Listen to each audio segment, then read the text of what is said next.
اب دیکھا شانے سے شانہ ملا، جانے کا بہانہ ملا اور جنت میں ٹھکانہ ملا۔ اتنا ہی نہیں، حضور پاک سے کوئی چیز چھپی نہیں ہے، میرے آقا ان کا یہ جذبہ دیکھ رہے تھے، آپ نے اجازت مرحمت فرمائی جن کا جذبہ اتنا جوان ہو انہیں بدر کے میدان میں موقع تو ضرور ہونا چاہیے، لیکن تاریخ آج تک گواہ ہے، بخاری اٹھاؤ، مسلم اٹھاؤ، حدیثوں کی کتابیں اٹھاؤ، تاریخ میں یہ رقم ہے، اوروں نے اگر کافروں کو مارا ہوگا ان بچوں نے تو سیدھے کفر کو مارا ہے، اوروں نے اگر جہل کو مارا ہوگا ان بچوں نے تو سیدھے ابو جہل کو مارا ہے۔ یہی دو بچے تھے جو مصطفیٰ کریم صلی اللہ علیہ وسلم کی محبت میں تڑپتے تھے۔ یہ مجاہدین کا کردار ہے۔ جہاں میں کہتا ہوں اب آپ کے سامنے یہ دو بچوں کو میں رکھ دیا تو اب کسوٹی پرکھ کر کے بتاؤ اے مسلمانوں کسے میدان میں اترنا چاہیے؟ باڈی بلڈر کو، پیسے والے کو، سیٹ والے کو، طاقت والے کو؟ نہیں، مصطفیٰ کریم صلی اللہ علیہ وسلم کی عزت کی حفاظت کے لیے نہ باڈی کا ہونا شرط ہے، نہ عمر کا ہونا شرط ہے، نہ مال کا، نہ سیاست کا، بلکہ صرف جذبہ سچا ہونا شرط ہے۔ میرے آقا صلی اللہ علیہ وسلم کے لیے مر مٹنے کا جذبہ ہو تو پھر بچے بھی میدان میں آئیں تو بڑوں کا کردار ادا کر سکتے ہیں۔ ان بچوں نے جو کردار ادا کیا ہے، ابو جہل کے گھوڑے کو مارا اور نیچے گرا کر اس کے سینے پہ بیٹھ کر اس کی گردن قلم کر دی تھی، تاریخ میں موجود ہے۔ اور ان دو جوان شہزادوں نے، جوان بھی ہم کیا کہیں، ان فوان شباب، ابھی تو ان کے چہرے پر آئے بھی نہیں تھے اتنی جلدی ہی، لیکن کیا ہوا، وہ کیا کہتے تھے جانتے ہیں؟ انہیں پتا بھی نہیں تھا وہ مدینے کے رہنے والے تھے، مکہ کبھی نہیں گئے، مکہ کبھی نہیں گئے، مدینے میں رہنے والے۔ حضرت عبد الرحمن بن عوف اس جنگ میں موجود ہیں، بڑے صحابی ہیں، عشرہ مبشرہ میں سے۔ وہ کہتے ہیں یہ دو بچے میرے پاس آئے، پوچھنے لگے چچا ابو جہل کس کا نام ہے، کون ہے وہ؟ حضرت عبد الرحمن کہتے ہیں میں نے ان سے کہا تم کو اس سے کیا کرنا ہے، وہ سردار قریش ہے، وہ پہلوانوں کا پہلوان ہے، تم کیا کرو گے؟ بچوں نے جو جواب دیا وہ ہمارا درس ہے۔ انہوں نے کہا سنا ہے وہ مصطفیٰ کی شان میں گالیاں دیتا ہے، بس یہی چیز تھی جس کی وجہ سے تلاش میں تھی، حبیب باری صلی اللہ علیہ وسلم کو وہ گالیاں دیتا ہے۔ حضرت عبد الرحمن مسکراتے رہے، دو بچے ہیں اور ڈھونڈ رہے ہیں کس کو، اس زمانے کے بڑے طاقتور پہلوان کو۔ حضرت عبد الرحمن کہتے ہیں میں اسی بات چیت میں تھا کہ اچانک ابو جہل سامنے سے گزر رہا تھا، میں نے کہا بچوں وہ دیکھو وہی خبیث ہے جو گھوڑے پر جا رہا ہے۔ ان بچوں نے ابھی بات مکمل بھی نہیں ہونی پائی تھی کہ چیل کی طرح جھپٹ پڑے اس پر۔ انہوں نے یہ نہیں دیکھا کتنی طاقت ہے ان کے پاس، کتنی قوت ہے ان کے پاس۔ یہی میں بار بار دہراتا رہوں گا اقبال کا شعر، آئینے جواں مرداں حق گوئی و بے باکی، اللہ کے شعروں کو آتی نہیں روبائی۔ اللہ کا جو شعر ہے، ارے شعر ہوتا ہے، بچہ ہو تو بھی شکار کرتا ہے، بوڑھا ہو تو بھی شکار کرتا ہے، شعر ہے، اللہ کے شعروں کو آتی نہیں روبائی۔ حضرت عبد الرحمن بن عوف کہتے ہیں میں نے ان کی مجاہدانہ کردار کو دیکھا، ان بچوں نے سر تو قلم کیا اس کا، واپس آئے تو کیا وہ صحیح سلامت آ گئے؟ کافروں نے ان کو مارا، ایک شہزادے کے مونڈے پر تلوار ماری جو ہاتھ لٹک گیا، کٹ گیا ہاتھ پورا کندھے سے اور بغل کی چمڑی سے لٹکتا رہا۔ یہ منظر بھی دیکھا ہے، اس نوجوان بچے نے وہاں سے بھاگ کر کے مرہم پٹی نہیں کی، وہ لٹکتا ہوا ہاتھ ویسے ہی چھوڑا، تلوار دوسرے ہاتھ میں اٹھا لی، دوسرے ہاتھ میں تلوار اٹھائی۔ میاں انگلی کٹ جائے برداشت سے باہر ہوتا ہے، مونڈے سے ہاتھ کٹ گیا ہے۔ اس کے بعد منظر یہ بھی دیکھا گیا، اس بچے نے اپنے ہاتھ کو پیر میں دبا کر کھینچ کے نکال دیا، جو چمڑی سے لگا ہوا تھا بغل کی، نکال کر پھینک دیا، کہا مجھے اس ہاتھ کی ضرورت نہیں جو خلل اندازی کر رہا ہے۔ یہ دونوں شہزادے بدر میں شہید ہوئے، معاذ اور معوذ رضی اللہ تعالیٰ عنہما۔ ہزاروں لاکھوں سلام ان شہزادوں پر۔ ہماری زندگیاں تمام ہو گئی مگر ہم ان کے قدموں کے ناخنوں تک بھی نہیں پہنچ سکتے، ان کے قدموں کی دھول تک بھی کوئی نہیں پہنچ سکتا جنہوں نے مصطفیٰ کریم صلی اللہ تعالیٰ علیہ وسلم کی عزت کی حفاظت کے لیے، اسلام کی سربلندی کے لیے، حق کے علل اعلان بیان کے لیے اپنی زندگیاں وار دیں اللہ کی بارگاہ میں۔ عزیزان گرامی وقار، آؤ اسی طرح زندگی کا وہ لمحہ بھی دیکھیں جو سیدنا حنزلہ رضی اللہ تعالیٰ عنہ کو ملا. آج رات شادی ہوئی ہے, دلہن سہاگ رات میں ہے, لیکن باہر اعلان ہوا, اس نوجوان نے شادی کی رات ہی اپنی بیوی سے کہا مجھے جانا ہوگا, اس لیے کہ نبی کونین صلی اللہ علیہ وسلم کی طرف سے بلاوا آیا ہے, حضور کی عزت پر کافروں نے, دشمنوں نے حملہ کیا, مجھے جانا ہوگا. بیوی نے رخصت کیا, خوشی خوشی رخصت کیا, ہاتھوں اور پیروں میں بیڑیاں نہیں ڈالی کہ کہاں جا رہے ہیں آج کی دلہنوں میں چھوڑ کر, ولیمہ بھی نہیں ہوا. نہیں, دلہن نے خوشی خوشی رخصت کیا. وہ حنزلہ بھی آئے میدان احد میں اور دوسرے دن جام شہادت بھی نوش کیا, واپس نہیں آ سکے, واپس نہیں آ سکے. کون ہے ہم میں سے جو یہ قربانیاں پیش کر سکتا ہے؟ اے نوجوانوں, باتیں کرنا بہت آسان ہے, لوگوں کے درمیان جواں مردی کی باتیں پیش کرنا یہ بہت آسان ہے, عملی میدان میں اتر آنا یہ بہت کمال کی بات ہے. اللہ تعالیٰ جس سے چاہے کام لے لے. وہ صحابہ کے کردار ہم کیوں بیان کرتے ہیں؟ اس لیے بیان کرتے ہیں کہ تمہارے اندر سے بزدلی دور ہو جائے, خوف نکل جائے. تم جن چیزوں کو لے کر کے ڈرتے رہتے ہو, میرا کیا ہوگا, میرے بچوں کا کیا ہوگا, میرے گھر کا کیا ہوگا, کون ان کو دیکھے گا, میں اگر کہیں چلا گیا, مجھے اگر بند کر دیا, ظالموں نے مار دیا, یہ سوچ خالی تمہاری ہے. ان صحابہ کو کبھی ایسا سوچنے میں نہیں ملا؟ کیا ان کی بیویاں نہیں تھی, ان کے بچے نہیں تھے؟ ان مجاہدین اسلام کا کوئی تھا ہی نہیں وہ جو اس طرح سے حضور پاک کے لیے نکل پڑتے تھے؟ اے نوجوانوں, ان کی بھی خاندان تھے, ان کی بھی جائیدادیں تھیں, ان کے بھی مال پراپرٹی تھے. سیدنا عثمان ابن عفان رضی اللہ تعالیٰ عنہ کے کتنے بڑے کاروبار تھے, کتنے بڑے پراپرٹیاں تھیں. لیکن مجھے یہ بتاؤ, ان صحابہ کی پراپرٹیاں, جائیداد, مال, دولت, اولاد, باغیچے کبھی بھی حضور کے اور ان کے درمیان حائل نہیں ہو سکی, کبھی بھی آڑ نہیں بن سکی. فرق صرف یہی ہے کہ آج ہر چیز ہمارے سامنے آڑ بن جاتی ہے, آڑ بن گئی. مائیں آڑ بنتی ہیں, باپ آڑ بن جاتا ہے. اگر کوئی جوان اٹھتا بھی ہے, حق بولنے کی بات کرتا ہے, تو اس کے گھر والے ہی سب سے پہلے اس کے ہاتھ پیر میں باندھ دیتے ہیں. حالات خراب ہیں, تو کہاں جا رہا ہے, مولانا بولتے رہتے ہیں, ان کا کیا ہوتا ہے, تو مر جائے گا. یہی سب تو باتیں آتی ہیں. یہ بزدلی جو آج گھروں میں سکھائی جا رہی ہے, جن ماؤں نے اور جن بہنوں نے اپنے بھائیوں کو اس طرح کی باتیں سکھائی, مت جاؤ ان کی باتوں پر, یہ جوش کی باتیں کرتے ہیں, میدان میں لے جا کر کے مار ڈالیں گے, وہ خود تو زیب رہیں گے, تم اندر چلے جاؤ گے, مارے جاؤ گے. ٹھیک ہے, تم اس طرح تربیت کر لینا, لیکن ایک وقت آئے گا جب تمہاری عزت پر حملہ ہوگا, تب بھی یہ جوان باہر نہیں آ سکے گا, نہیں کھڑا ہوگا. چیلنج کرتا ہوں, لکھ کر کے رکھ لینا. تم نے اس کو روکا ہے اللہ اس کے رسول کی رضا کے لیے, اللہ اس کے رسول کی رضا حاصل کرنے جانے سے تم نے روکا, تو پھر تمہاری حفاظت بھی یہ کبھی نہیں کر سکے گا.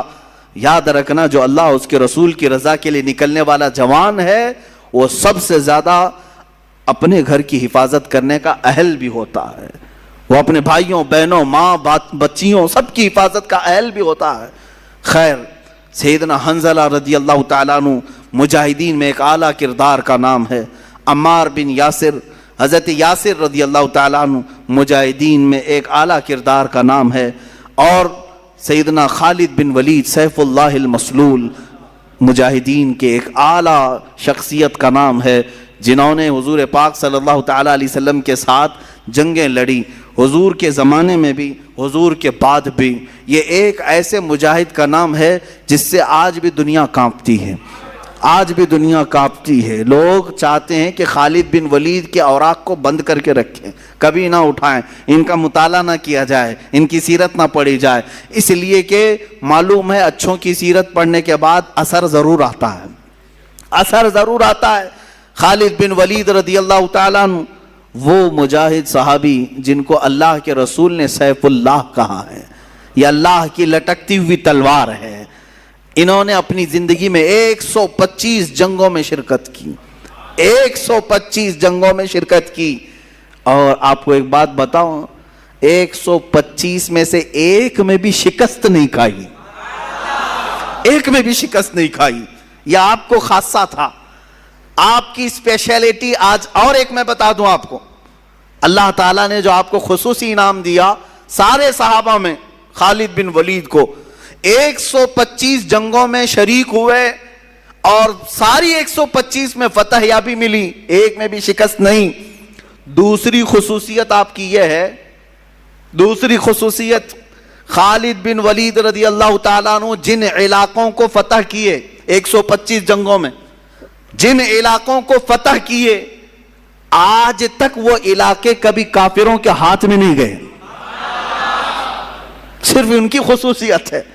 بعض علاقے ایسے ہیں جن کو مجاہدین نے فتح کیا، 100 سال 200 سال کے بعد پھر دوسروں نے ان پر قبضہ کر لیا ہے، ایسے کچھ حالات ہوئے ہیں۔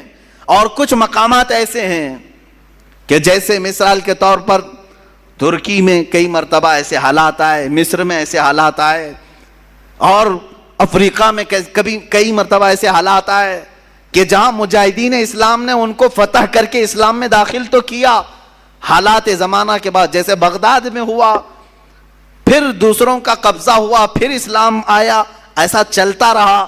لیکن سیدنا خالد بن ولید نے اپنی زندگی میں جن علاقوں کو فتح کیا، اللہ نے وہ انعام آپ کو رکھا ہے۔ آج 1400 سال گزر جانے کے بعد بھی وہ علاقہ کبھی کافروں کے ہاتھ میں نہیں گیا، کبھی نہیں گئے۔ یہ آپ کی خصوصیت ہے سیدنا خالد بن ولید رضی اللہ تعالیٰ عنہ۔ اب ایک بات یہ بھی میں بتا دوں، وہ لڑتے تھے شہادت کے جذبے میں، ہمیشہ شہادت کے شوق میں لڑتے تھے، شہادت کبھی نہیں ملی، آپ شہید نہیں ہوئے۔ ایک بات یہ بھی، سب سے زیادہ جنگیں لڑنے والے، سب سے زیادہ فتح کرنے والے، سب سے زیادہ سپہ سالاری کرنے والے شہید نہیں ہوئے، شہید نہیں ہوئے۔ حضرت خالد فرماتے ہیں میرے جسم میں، پورے جسم میں ایک بالشت جگہ بھی باقی نہیں جہاں تیر نہ لگا ہو، جہاں نیزے نہ لگے ہوں۔ تیر آئے ہیں، نیزے لگے ہیں، چاقو لگی ہے، پورے جسم کی بات حضرت خالد فرماتے ہیں ایک بالشت جگہ بھی باقی نہیں ہے کہ جس میں تیر نہ لگا ہو، پورے حصے میں تیر لگے ہوئے ہیں، پورے بدن میں۔ حضرت خالد فرماتے ہیں ہر تیر کے بعد میری تمنا ہوتی کہ میں جام شہادت نوش کروں، لیکن نہیں۔ جب آپ کی آخری عمر ہوئی اور آپ بستر پر آرام فرماتے، موت کے آثار نظر آئے، بستر پر موت آ رہی ہے، آپ اپنے گھر میں انتقال کیے، کسی جنگ میں نہیں۔ اس وقت حضرت خالد بن ولید نے کہا تھا دنیا کو میسج دے دو، دنیا کو سنا دو، جو لوگ ڈرتے ہیں جہاد سے، اگر جہاد میں ہی موت آنی ہوتی تو خالد بن ولید سب سے پہلے چلا جاتا۔ 125 جنگیں لڑنے والا، ہر علاقے میں موت کو ڈھونڈتا رہا، لیکن موت نہیں آئی، موت کبھی نہیں آئی، اس لیے کہ اللہ تبارک و تعالیٰ انہیں جنگوں میں موت نہیں دینا چاہتا، کیونکہ میرے نبی کی زبان سے جو نکلا تھا، کیا ان کے لیے یہ لفظ نکلا تھا کہ یہ اللہ کی لٹکتی ہوئی تلوار ہے، سیف اللہ ہے۔ اگر یہ کسی جنگ میں شہید ہو جاتے، کسی کافر کے مارنے سے ختم ہو جاتے، تو دنیا بعد میں یہ کہتی کہ اللہ کی تلوار ٹوٹ گئی، اللہ کی تلوار کو کسی نے توڑ دیا۔ اس لیے میرے مولا نے اس اللہ کی تلوار کو صحیح سلامت رکھا، اور آج تک وہ تلوار اپنی قبر میں صحیح سلامت ہی ہے، صحیح سلامت ہی ہے۔ یہ اس بات کا بھی اشارہ ہے کہ رسول اللہ نے جسے اللہ کی تلوار کہا وہ ٹوٹی نہیں ہے، وہ کبھی بھی پھر سے واپس امت میں بیدار ہو سکتی ہے، ہو سکتی ہے۔ اسی لیے اقبال نے کہا تھا نکل کے صحرا سے جس نے الٹ دیا تھا تخت روما کو، نکل کے صحرا سے جس نے الٹ دیا تھا تخت روما کو، سنا ہے قدسیوں سے میں نے کہ وہ شیر پھر ہوشیار ہوگا، سنا ہے قدسیوں سے میں نے کہ وہ شیر پھر ہوشیار ہوگا، وہ شیر انشاءاللہ العزیز اسی امت میں ہوشیار ہوگا۔ یہ لیکن شرط یہ ہے کہ ان مجاہدین کو سنا جائے اور سنایا جائے۔ سیدنا خالد بن ولید رضی اللہ تعالیٰ عنہ، میں مختصر چل رہا ہوں، باقی جوانوں کی ذمہ داری ہے کہ وہ پھر اپنے مطالعے کو وسیع کریں اور ان کو سرچ کریں اور پڑھیں، کتابوں میں ان کو نکالیں۔ ان صحابہ کو، صحابہ اکرام رضوان اللہ تعالیٰ علیہ مجمعین میں حضرت مصعب بن عمیر رضی اللہ تعالیٰ عنہ سفیر اسلام ہیں۔ سفیر اسلام کس کو کہتے ہیں؟ ایمبیسیڈر حضور پاک صلی اللہ تعالیٰ علیہ وسلم کے۔ حضرت جعفر طیار رضی اللہ تعالیٰ عنہ سفیر اسلام ہیں، حضور صلی اللہ تعالیٰ علیہ وسلم کے پاس سے خط لے کر کے جاتے تھے. کہاں جاتے تھے؟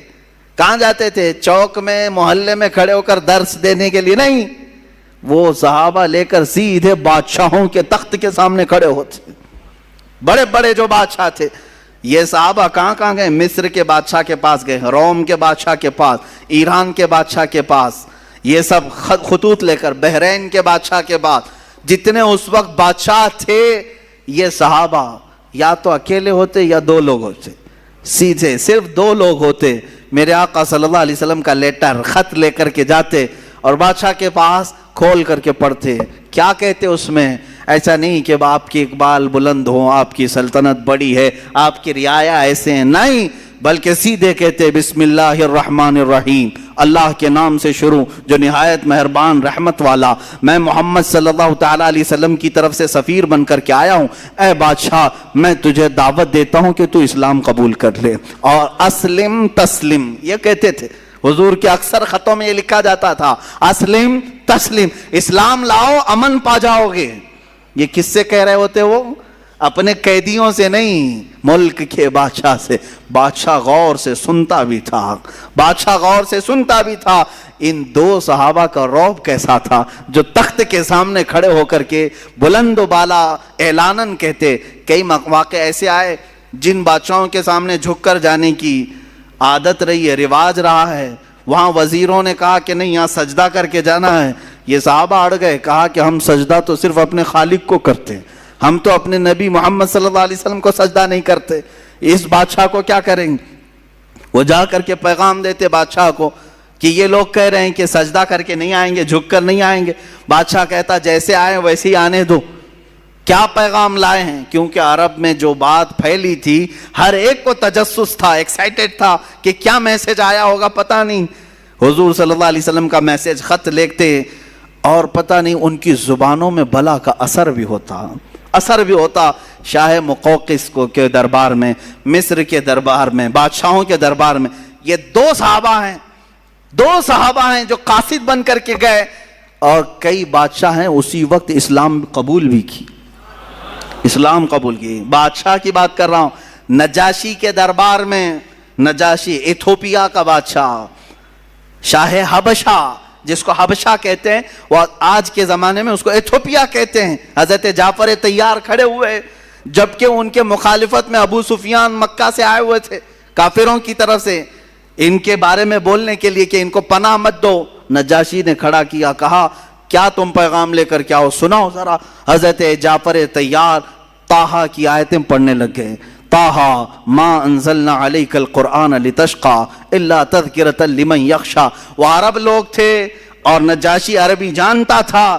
جب اس نے قرآن کی آیتیں سنی تو کہا اور کچھ پڑھو.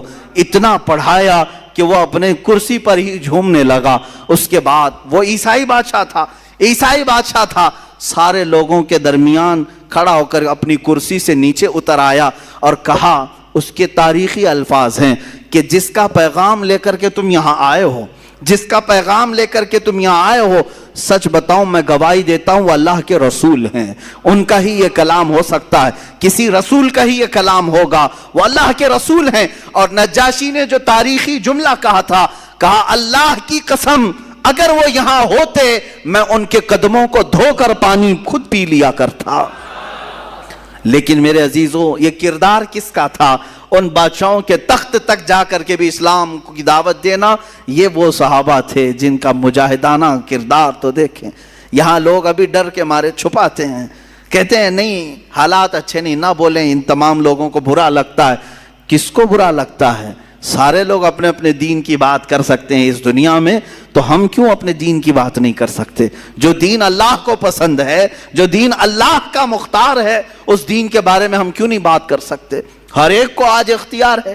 آپ نہیں دیکھ رہے آج جو پروپیگنڈا پھیلایا گیا ہے، کوئی ایک مسلمان تبلیغ کرے اور دوسروں کو اسلام کی اچھائیاں بتائے اور وہ اسلام میں آئیں تو یہ آتنکوادی ہے. باہر سے اس کو فنڈنگ آتی تھی اور یہ دھرم پریورتن کرواتا تھا، اور یہ خود پنڈت آگ کی ہون کروا کر کے کچھ غریب مسلمانوں کو آدھار کارڈ اور الیکشن کارڈ کے نام پر دھرم پریورتن کریں. تو کوئی مسئلہ نہیں. یہ دغلی باتیں آج ہمیں یہاں دیکھنے کو جو مل رہی ہیں، اس کی وجہ یہی ہے جس کو میں بار بار کہتا ہوں، تم اپنی اگر ذمہ داری چھوڑو گے تو یہ دوسرے کتے اس ذمہ داری کی طرف آنے لگ جائیں گے.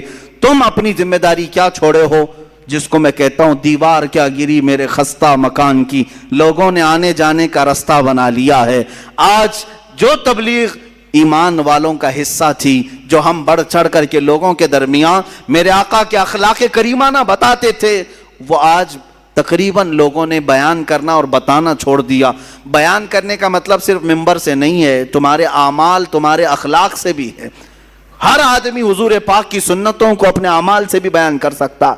صرف تمہارے کردار ایسے ہوں جسے دیکھ کر کے لوگ سمجھ لیں کہ یہ جھوٹوں کی جماعت نہیں ہو سکتی، یہ اللہ کے رسول کے سچے غلاموں کی جماعت ہے. عزیزان گرامی وقار، یہ صحابہ کرام رضوان اللہ تعالی علیہ مجمعین جنہوں نے بادشاہوں تک بھی پہنچایا اسلام کے اس عظیم میسج کو، اور جنگلوں میں گئے ہیں. بربر ایک قوم کا نام ہے، جانتے ہوں گے. جب کسی کے اوپر بہت زیادہ سختی کی جاتی ہے نا تو کہتے ہیں کہ ظلم و بربریت کا ننگا ناچ ناچ رہا. بربریت کیا ہے؟ بربریت دوسری زبانوں میں بھی بربرتا بھی کہتے ہیں، یعنی بہت زیادہ کسی کے اوپر تشدد کیا جائے تو بربر کہا جاتا ہے. بربر ایک قوم کا نام ہے، جنگلوں میں رہنے والی بہت سخت قسم کی قوم تھی، تشدد کرنے والی قوم تھی. وہ اکثر باہر سے آنے والے انسانوں کو مار ڈالتے تھے. جنگلوں میں، افریقہ کے جنگلوں میں رہنے والی ایک قوم، بربر قوم، جس کا سامنا کوئی نہیں کرنا چاہتا. نہ ان کو انسانوں کی طرح جینے میں کوئی لطف تھا، نہ مال کماتے تھے، نہ مطلب گھر بناتے ہیں جنگلوں میں اسی طرح پتوں کی زندگی گزارتے ہیں، شکار کرتے کھاتے ہیں. کسی کا قتل کرنا، کسی کو پھاڑ دینا، پیٹ نکال چیر دینا کوئی بڑی بات نہیں تھی، معمولی بات تھی ان کے. اس بربر قوم کے پاس رسول اللہ کے یہ دیوانے صحابہ اسلام لے کر کے گئے. اسلام لے کر کے گئے اس بربر قوم کے پاس جن کی زبان تک نہیں آتی تھی. صحابہ گئے. کیا ان کو ڈر نہیں تھا کہ ہمارے جاتے ہی ہماری شکل و شباہت کو دیکھ کر کے یہ لوگ ہم پر حملہ کریں گے، مار ڈالیں گے؟ نہیں، اللہ کے شیروں کو آتی نہیں روبائی، وہ کسی میدان میں بھی چل پڑتے تھے. وہ صحابہ گئے ان جنگلوں میں، ان کی زبان تک نہیں آتی تھی. اشاروں سے انہیں سمجھایا، اشاروں سے انہیں بتلایا بہت ساری چیزیں. جب دھیرے دھیرے زبان کھول کر کے انہیں بتایا. ایک بات میں آپ کو بتا دوں، صرف آپ کو کہا گیا ہے کہ تم پیغام پہنچاؤ، دلوں میں اتارنا یہ اللہ کا کام ہے، اللہ کا کام ہے. وہ صحابہ اسی یقین کے ساتھ جاتے اور جنگل میں رہنے والی بربر قوم کے سامنے جب میسج پیش کیا، کبھی کوئی چیزیں بجا کر کے، کبھی اشاروں سے، لیکن چند دنوں کے بعد دیکھا اس بربر قوم نے انہی صحابہ کو امام بنا کر ان کے پیچھے نمازیں بھی ادا کرنا شروع کیا. جنگلوں میں نمازیں قائم ہو گئیں، اور اس کے بعد آج تک وہ قوم اسلام سے وابستہ ہے. آج تک وہ قوم اسلام سے وابستہ ہے. صحابہ رضوان اللہ تعالی علیہ مجمعین کے ہاتھوں پر جو اسلام لائی ہے وہ قوم 1400 سال گزر جانے کے بعد آج بھی افریقہ کے بہت سارے علاقوں میں وہ اسلام کے چاہنے والے موجود ہیں، مسلمان موجود ہیں. میں آپ کو صحابہ کا ایک کردار بتاؤں. بربر قوم کے پاس گئے ہیں. آپ اندازہ کر سکتے ہیں عرب کے رہنے والے، آج کے عیاش عربوں کو دیکھ کر کے قیاس مت کرنا کہ صحابہ عرب تھے تو ایسے رہے ہوں گے. نہیں، یہ عیاش عرب ہیں، یہ یہودیوں کی اولاد بن گئے ہیں بہت سارے، اس میں بہت سارے، اللہ ماشاءاللہ، سب کی بات نہیں کرتا ہوں. ان کے ہاں آج جو رنگینیاں ہیں، جو عیاشیاں ہیں، وہ تو یورپ میں بھی نہیں ہیں. ان پر قیاس مت کرنا. صحابہ کرام رضوان اللہ تعالی علیہ مجمعین، سلف صالحین، تبع تابعین جو عرب تھے، ان کی عربیت بہت الگ تھی. اس کے باوجود وہ عرب میں جس انداز سے رہتے تھے وہ سب چیزیں ترک کر کے، جانتے ہو آج اگر میں آپ کو کہوں اتنی ٹیکنالوجی کے بعد بھی چائنا ذرا جا کے آؤ، آپ ہنس پڑیں گے. کیا کریں گے؟ چین چین چین چین کریں گے ہم وہاں جا کے. ہم کو نہ زبان آتی ہے، کچھ بھی نہیں آتی، کیا کریں گے؟ میرے عزیزو، 1400 سال پہلے حضرت سعد ابن ابی وقاص چائنا آئے ہیں، چین کی سرزمین پر آئے تبلیغ اسلام کی خاطر. کون سی زبان لے کر کے آئے ہوں گے؟ کیسے ان کے درمیان پھیلائے ہوں گے. جانتے ہیں اس صحابی کی تبلیغ اسلام سے چائنا میں اسی وقت اسلام پھیلا بھی تھا. چائنا کی زبان مختلف بالکل، ان کا رنگ الگ، ان کے تہذیب الگ، ان کے اخلاق الگ. اتنا ہی نہیں، وہی عرب کے صحابہ ہیں، وہی عرب کے صحابہ ہیں جو وہاں سے مدینہ طیبہ سے نکلے تو ہمارے اس دیار غریب ہندوستان میں بھی تشریف لائے. دیار غریب نواز ہندوستان میں بھی تشریف لائے. اور آپ کو میں بتاؤں، ساحل سمندر کے پاس صحابہ کی آمد بہت ہوئی ہے. کیرلا کے جو سمندر ہیں اس کے ساحل پر صحابہ اترے ہیں، ممبئی کے جو ساحل ہیں اس پر صحابہ اترے ہیں، سندھ کے علاقے میں تابعین اترے ہیں. یہ ہندوستان کی سرزمین پر وہ تجارت بھی کیے.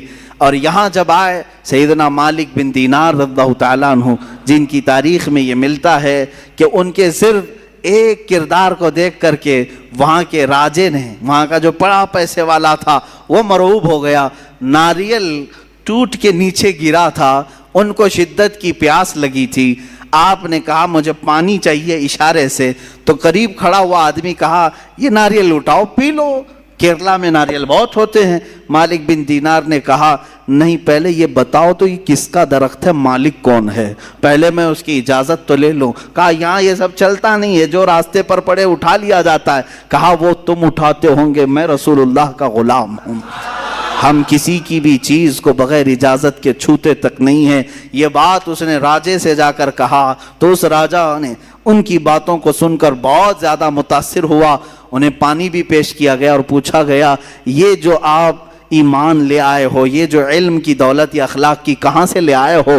اس مالک بن دینار نے سیدھے اشارہ کیا مدینے کے سورج کی طرف کہ یہ کرنیں وہاں سے چلی ہیں. اس راجہ نے اسی وقت سفر کا ارادہ بھی کیا اور سفر کے لیے چل بھی پڑا. بعض تاریخی روایات میں یہ ملتا ہے کہ وہ حضور پاک صلی اللہ علیہ وسلم کی بارگاہ میں جا کر مشرب اسلام بھی ہوا.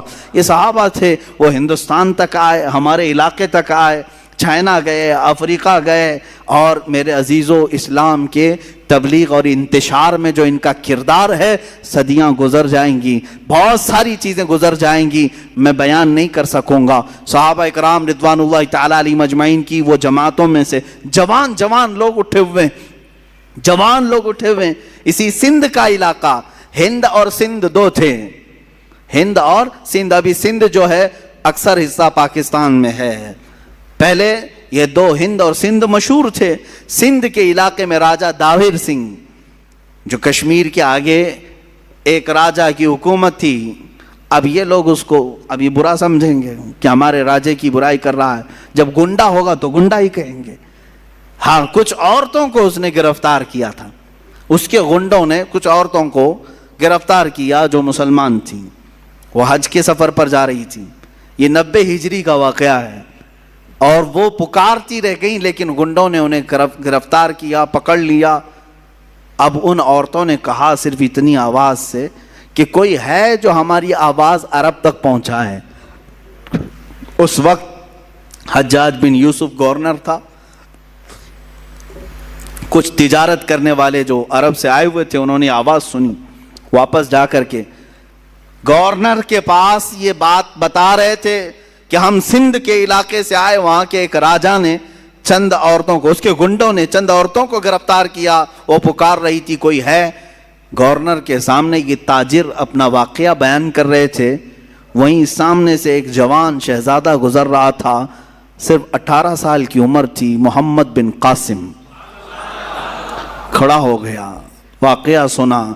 عرب میں رہنے والا شہزادہ محمد بن قاسم، صرف 18 سال کی عمر ہے. وہیں رک گیا. اور گورنر چونکہ اس کا چچا لگتا تھا، اس نے کہا چچا میں جانے کے لیے تیار ہوں. اور وہیں سے پکارا زور سے، لبیک یا اختی، اے میری بہن تیرا بھائی حاضر ہوگا. جو سندھ سے تو نے آواز اٹھائی میں حاضر ہوتا ہوں. 10,000 کا لشکر لے کر سب سے پہلے ہندوستان میں آنے والا محمد بن قاسم ہے. سندھ کے علاقے میں آئے. میرے عزیزوں، لوٹ مار کرنے نہیں آئے تھے، مال لوٹ کر لے جانے نہیں آئے. جیسے کہ تم سب جانتے ہو انگریز یہاں کیا کرنے آئے تھے، سارا یہاں کا لوٹ کر کے لے گئے. کبھی یہ لوگ بیان نہیں کرتے ہیں. انگریزوں کے غلام یہ تاریخ نہیں جانتے. 200 سال انگریز لوٹتے رہے, کھاتے رہے, سب انگلینڈ پہنچاتے رہے, اس کے باوجود ان کو صرف خلجی نظر آتا ہے, ان کو اورنگزیب نظر آتا ہے. ارے میاں وہ آئے, یہاں بنائے اور یہیں دفن بھی ہوئے, یہیں دفن بھی ہوئے. ایک اور بات میں بتاؤں آپ کو, یہ بار بار یہ کہتے ہیں باہر سے آئے ہوئے بادشاہ تھے, لوگ باہر سے آئے ہوئے بادشاہ تھے. مجھے یہ بات سمجھ میں نہیں آتی باہر سے کیسے ہوئے, باہر سے کیسے ہوئے. اس وقت جو وہ ہندوستان تھا اس میں افغانستان بھی شامل تھا, پاکستان الگ نہیں تھا, بنگلہ دیش الگ نہیں تھا, نیپال الگ نہیں تھا. افغانستان کا بھی اکثر حصہ اس وقت ہندوستان میں شامل تھا. ہند اتنا بڑا تھا, اور یہ جتنے بادشاہ حکومت کیے ان میں سے اکثر کا تعلق اسی افغان سے ہے. یہ باہر سے کہاں سے آئے؟ اس وقت جو اکھنڈ بھارت تھا اسی کے تھے. بہرحال اب پٹی پڑھانے کے لیے, لوگوں کے لیے بیوقوف بنانے کے لیے ان کے پاس بہت سارے طریقے ہیں. میں گفتگو سے ہٹتا نہیں, میں آپ سے یہ کہہ رہا ہوں محمد بن قاسم لوٹ مار کرنے نہیں آئے, وہ انصاف کا ترازو قائم کرنے کے لیے آئے. آ کر کے راجا سے کہا کہ جن عورتوں کو تم نے گرفتار کیا انہیں چھوڑ دو. اس نے کہا تم ہوتے کون ہو, کیسے میں چھوڑ دوں؟ یہ تمام باتیں غرور اور نخوت کی تھی, تکبر اور گھمنڈی کی تھی.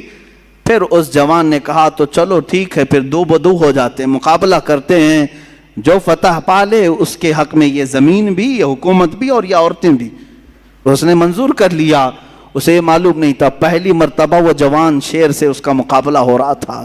3 دن سے زیادہ لڑائی چل نہیں سکی, سارے فوجی مارے گئے اور وہ راجہ گرفتار ہوا محمد بن قاسم کے ہاتھ میں. میں یہ پوچھنا چاہتا ہوں میرے عزیزو, 18 سال کی جوانی میں وہ طاقت کہاں سے آئی تھی؟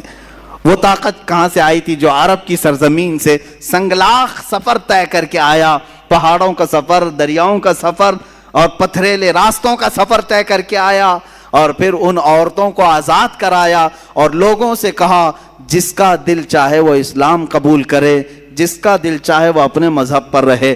یہ بات میں نہیں کہہ رہا, الہ آباد یونیورسٹی کے ایک بڑے پنڈت ہیں جنہوں نے کتاب لکھی ہے محمد بن قاسم کی سیرت پر, وہ پنڈت خود کہتے ہیں, اس پنڈت نے لکھا ہے کہ میں نے محمد بن قاسم سے زیادہ عدل اور انصاف کرنے والا کسی کو نہیں دیکھا.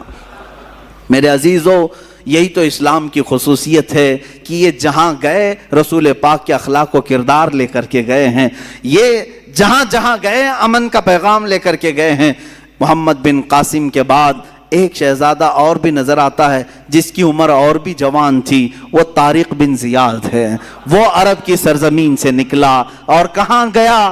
اللہ اللہ, اسلام تیرے چاہنے والوں میں کتنے جوہر ہیں, کتنے گوہر ہیں, کتنے چھپے ہوئے لال و موتی ہیں, ایک ایک کے تذکرے سے دل باغ باغ ہوتا ہے. محمد بن قاسم کو بھی دیکھا آپ نے. طارق بن زیاد کون ہے؟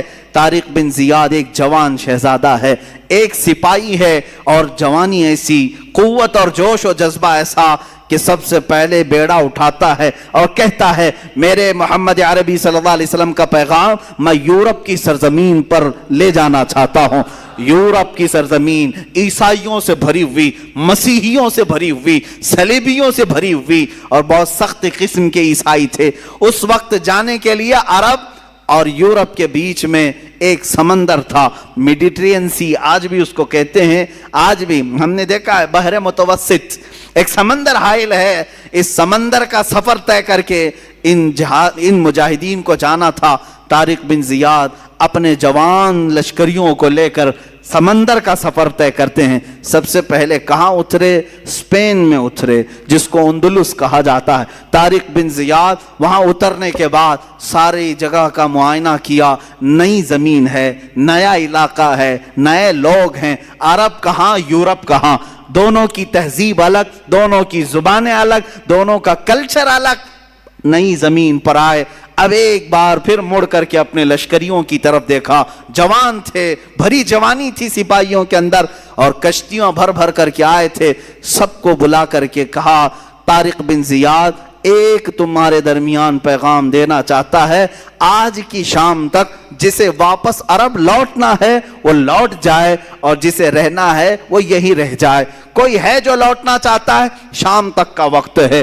شام ہو گئی, ایک بھی سپاہی واپس جانے کی بات نہیں کیا۔ جب کوئی نہیں اٹھا، طارق بن زیاد کھڑے ہوتے ہیں، جو لکڑیوں کی کشتیاں آئی تھی کنارے، سب پر گھی اور تیل ڈال کر کے آگ لگا دیا، لکڑیوں کی تھی، جلنے لگ گئی۔ مجاہدین نے پوچھا یہ ہماری سواریاں ہیں، انہیں کیوں جلایا جا رہا ہے؟ طارق بن زیاد نے کہا تاکہ کسی کے اندر بھاگنے کی جرت بھی نہ ہو، خیال بھی نہ ہو۔ ہم رسول اللہ کے وہ دیوانے ہیں، جہاں جائیں گے یا تو جھنڈا گاڑیں گے یا اپنی قبر میں دفن ہوں گے۔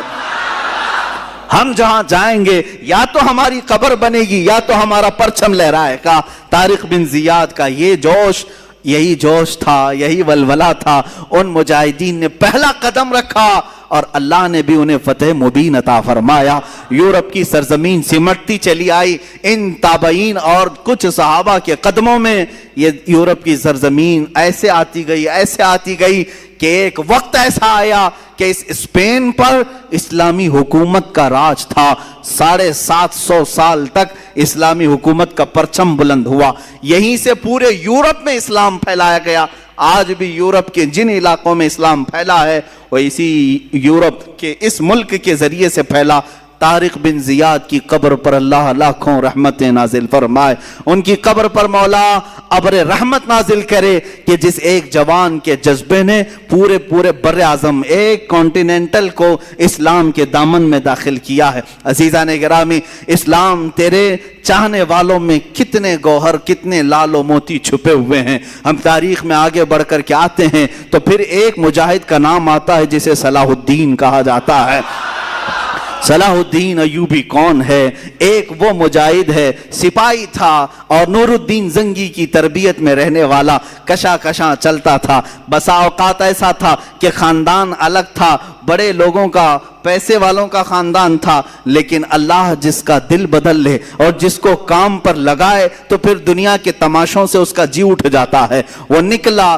یہ وہ زمانہ تھا جب عیسائیوں نے بیت المقدس پر قبضہ کر لیا تھا، مسلمانوں پر پابندی لگائی تھی، قتل عام کیا تھا، فلسطین کو خون سے نہلا دیا تھا۔ اس وقت یہ خبریں پھیلتی تھی، بغداد میں کسی اور کی خلافت تھی، مصر میں کسی اور کی تھی، شام میں، یمن میں، عراق میں الگ الگ خلفاء موجود تھے، لیکن بس یہی کہ سو رہے تھے یا اپنے حرم خانوں میں عورتوں کو رکھے ہوئے۔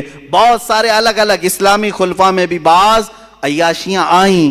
اس زمانے میں یہ اٹھتا ہے ایک سپاہی جس کی راتوں کی نیند بے قرار ہے اور اس کا چین و سکون ختم ہو چکا ہے، صرف ایک ہی سوچ کہ قبلہ اول اگر آج ان لوگوں کے ہاتھ میں ہے جہاں سے میرے آقا کی معراج ہوئی، جہاں میرے آقا نے ہزاروں انبیاء کی امامت کی، وہ اگر آج ہمارے درمیان نہیں ہے تو پھر ہماری کوئی عزت باقی نہیں ہے۔ یہ سوچ لے کر کے نکلا اور اس کے بعد مصر جب تشریف لائے، یہاں پر نور الدین زنگی کے انتقال کے بعد صلاح الدین ایوبی کو سپہ سالار بنایا گیا، مصر کا گورنر بنایا گیا۔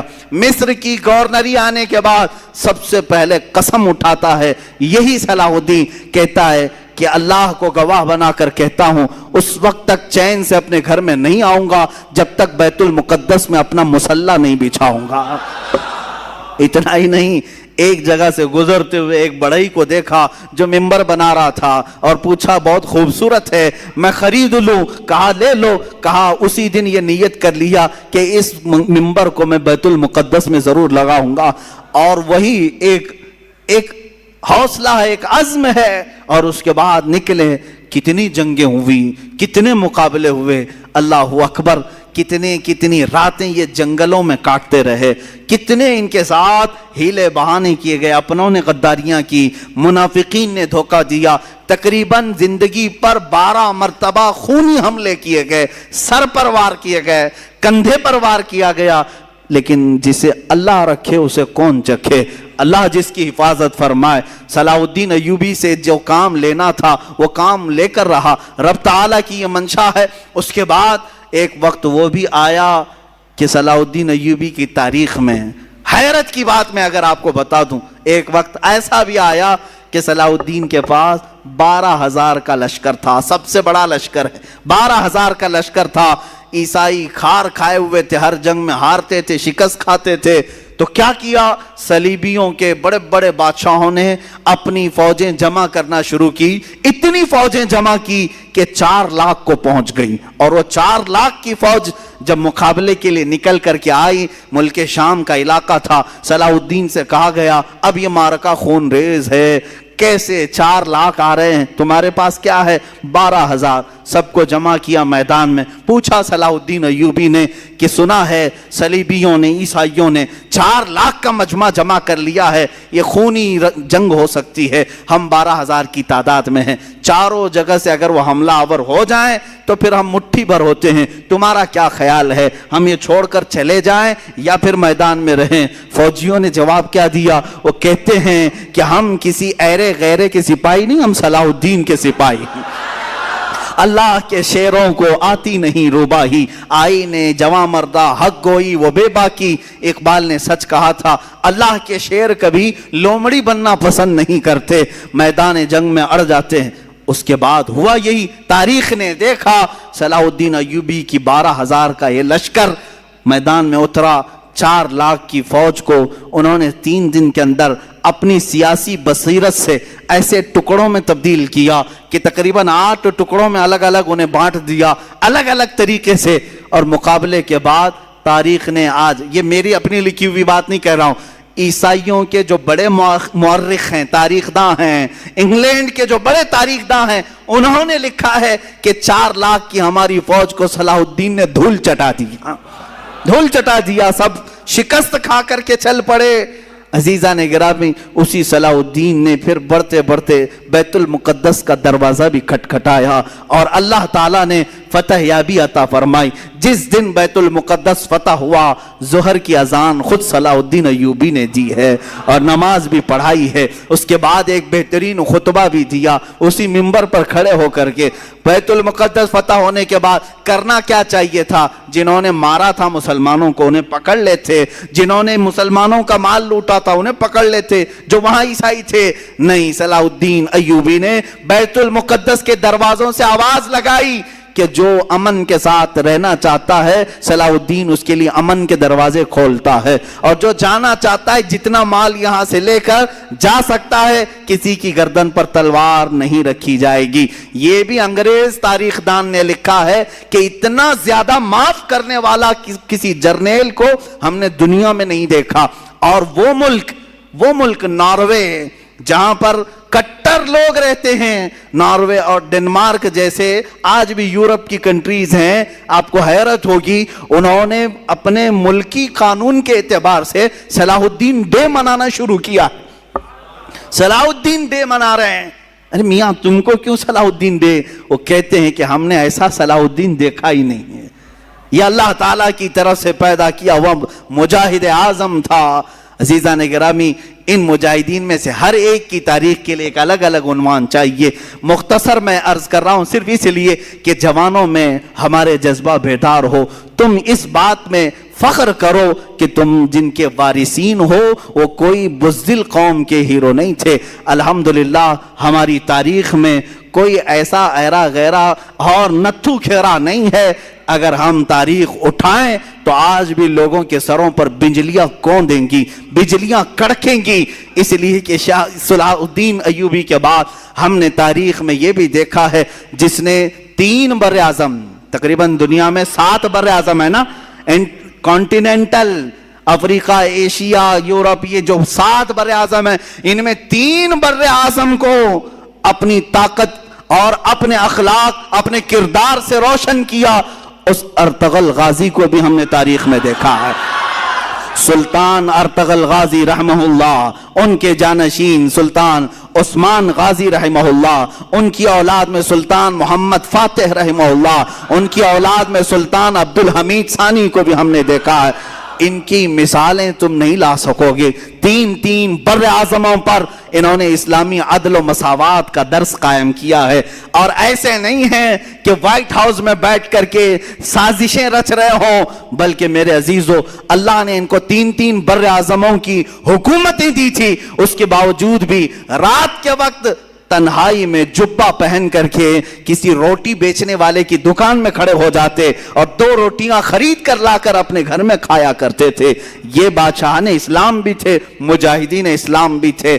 اس فاتح قسطنطنیہ جس کی بشارت میرے آقا نے حدیث پاک میں دی ہے کہ قسطنطنیہ فتح کرنے والا وہ پہلا لشکر بغیر حساب و کتاب کے جنت میں جائے گا, وہ کون تھا؟ وہ سلطان محمد فاتح ہے جو ارطغرل غازی کی اولاد میں سے تھے. انہوں نے قسطنطنیہ کو فتح کیا.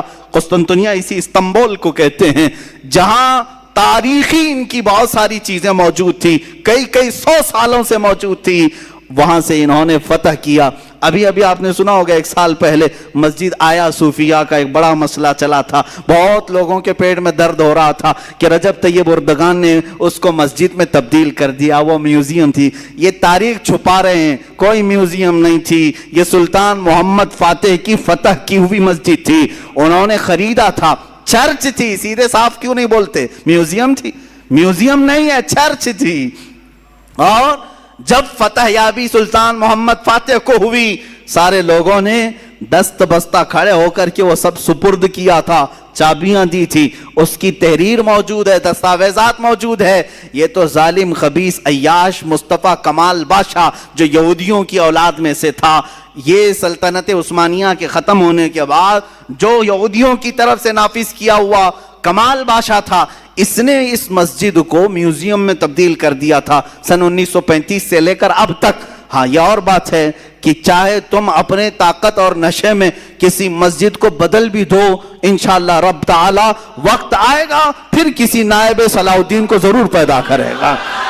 ہاں اگر آج ترکی میں کوئی جوان شیر پیدا ہے, اس نے اگر مسجد میں تبدیل کیا ہے تو اللہ تعالیٰ کی طرف سے دیا ہوا اس کو یہ انعام ہے. اور ہم بھی انتظار کریں گے انشاءاللہ العزیز. جن مسجدوں کو تم نے آج ہڑپ لیا ہے اور یہاں غیر قانونی طریقے سے عمارتیں بنا کر کے اپنے بھگوا جھنڈے لہرانے کی کوششیں کرتے ہو, 100 سال گزر جائیں, 200 سال گزر جائیں, ہم نا امید نہیں ہیں. ایک دن وہ آئے گا جب وہاں کی دیواروں سے بھی صدائے اللہ اکبر گونجے گی. اللہ اکبر کی صدا ضرور گونجے گی. اس لیے کہ ہم کسی کی ہڑپی ہوئی چیز کو مسجد نہیں بناتے, کسی کی زور زبردستی لی ہوئی چیز کو مسجد نہیں بناتے, بلکہ خوشی خوشی اگر کوئی لا کر دے رہا ہے تب بھی رسول پاک نے قیمت دے کر کے مسجد نبوی بنائی ہے. یہ تاریخ اسلام ہے. بہرحال مجاہدین کا کردار تھا. بات ہماری رخ پلٹ نہ جائے, مجاہدین ابھی ہماری فہرست میں ختم ہی نہیں ہوئے. ہم نے صلاح الدین کو یاد کیا ہے, ہم نے سلطان ارطغرل غازی کو, عثمان غازی کو, عبد الحمید ثانی کو یاد کیا. لیکن میرے عزیزو, یہ ناانصافی ہوگی اگر میں ہندوستان کے ان مجاہدین کو یاد نہ کروں جنہوں نے پرچم اسلام لہرایا ہے اور عدل و مساوات قائم کیا ہے. اس میں سے ایک جوان شیر شہاب الدین غوری بھی ہے, دوسرا جوان شیر محمود غزنوی بھی ہے, تیسرا جوان شیر اورنگزیب عالمگیر بھی ہے.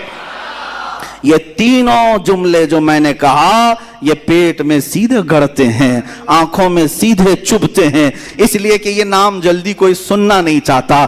ان ظالموں کو پتہ نہیں ہے کہ یہ ظلم کے ساتھ آئے ہوئے لوگ نہیں تھے.